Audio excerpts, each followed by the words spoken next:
જાન આપીશું પણ જમીન નહીં આપીએ. દેવભૂમિ દ્વારકામાં નાના ભૂલકાઓ આ પ્રકારની ચીમકી ઉચ્ચારતા કેમ જોવા મળ્યા? તો કારણ છે એમનું ખેતર અને ખેતરમાંથી પસાર થતી ગેસ લાઈન. નમસ્કાર, આપની સાથે હું સેજલ.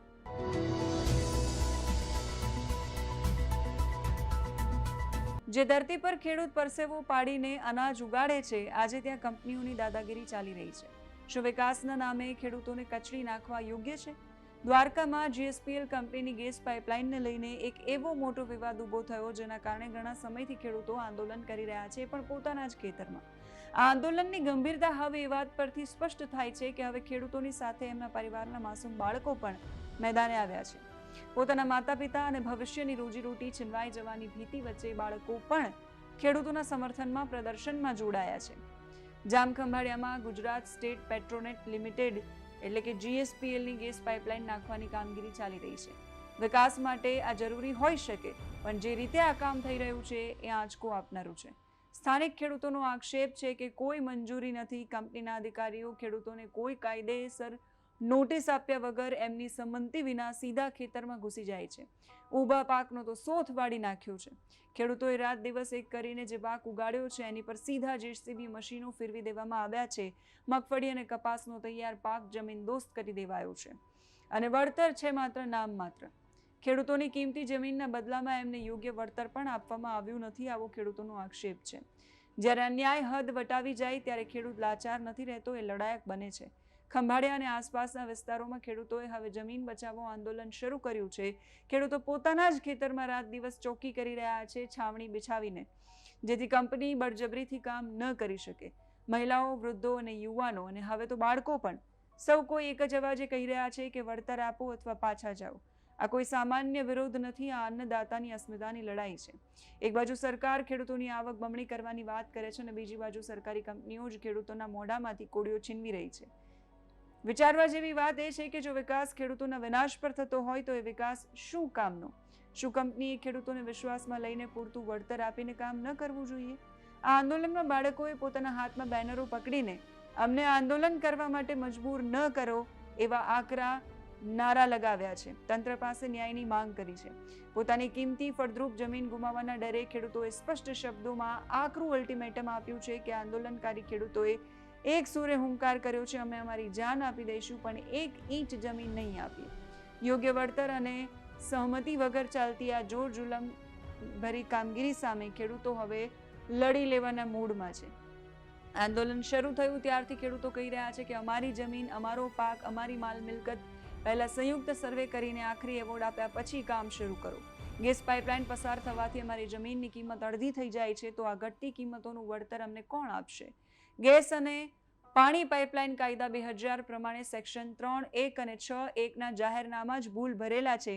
જો જાહેરનામા ભૂલ ભરેલા હોય તો અમે કામ કેમ કરવા દઈએ?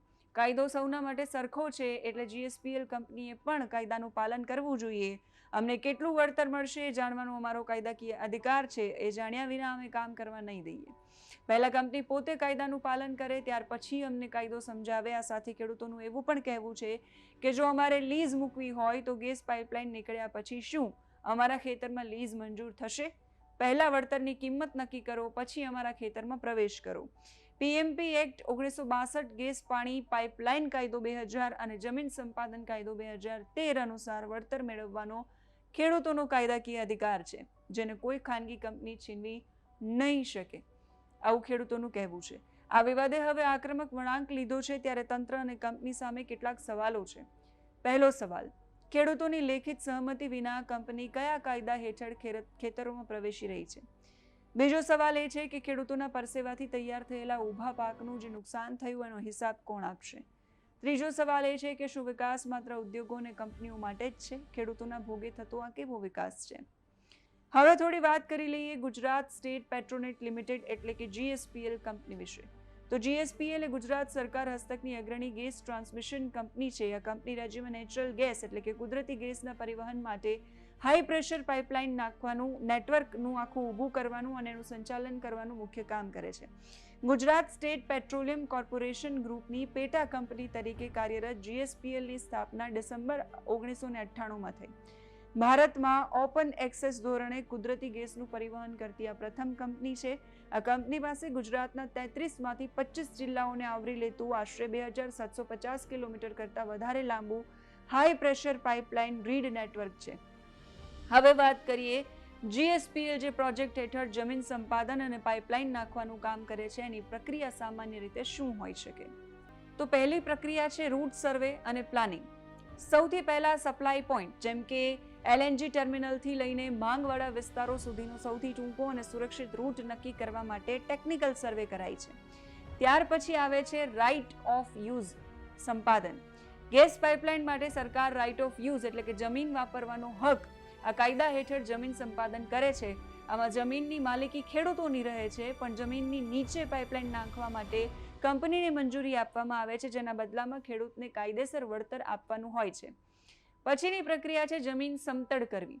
નક્કી કરેલા રૂટ પર પાઇપલાઇનની પહોળાઈ જેટલી જગ્યામાં JCB અને અન્ય મશીનરી દ્વારા સફાઈ અને ખોદકામ કરવામાં આવે છે.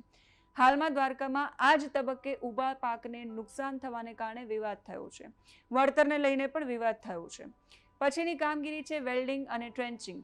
વિશાળ સ્ટીલના પાઇપોને સાઇટ પર લાવીને વેલ્ડિંગ કરીને જોડવામાં આવે. ત્યાર પછી એને અંદાજે 1.5 થી 2 મીટર ઊંડો ખાડો એટલે કે ટ્રેન્ચ કરીને ખાડો ખોદીને પાઇપલાઇનને જમીનની અંદર ઉતારવામાં આવે. ત્યાર પછી આવે ટેસ્ટિંગ અને રિસ્ટોરેશન. પાઇપલાઇન સક્ષમ છે કે નહીં એ ચકાસવા માટે એનું હાઇડ્રો ટેસ્ટિંગ એટલે કે પાણીના દબાણથી ટેસ્ટ થાય. ટેસ્ટિંગ સફળ થાય પછી ખાડા પૂરી દેવામાં આવે છે અને જમીનને ફરીથી ખેતીલાયક સ્થિતિમાં લાવીને ખેડૂતોને સોંપવાની જોગવાઈ હોય છે. કંપની હાલમાં જામનગરથી દ્વારકા સુધી અંદાજે 100 કિલોમીટર લાંબી નવી પાઇપલાઇન નાખવાની કામગીરી કરી રહી છે, જેના કારણે સ્થાનિક લેવલે જમીન વળતર અને મંજૂરી મુદ્દે ઘર્ષણ ચાલી રહ્યું છે. હવે જોવાનું એ રહેશે કે શું સરકાર આ મામલે મધ્યસ્થી કરીને ખેડૂતોને ન્યાય અપાવશે કે પછી અન્નદાતાનો આક્રોશ વધારે ઉગ્ર બનશે.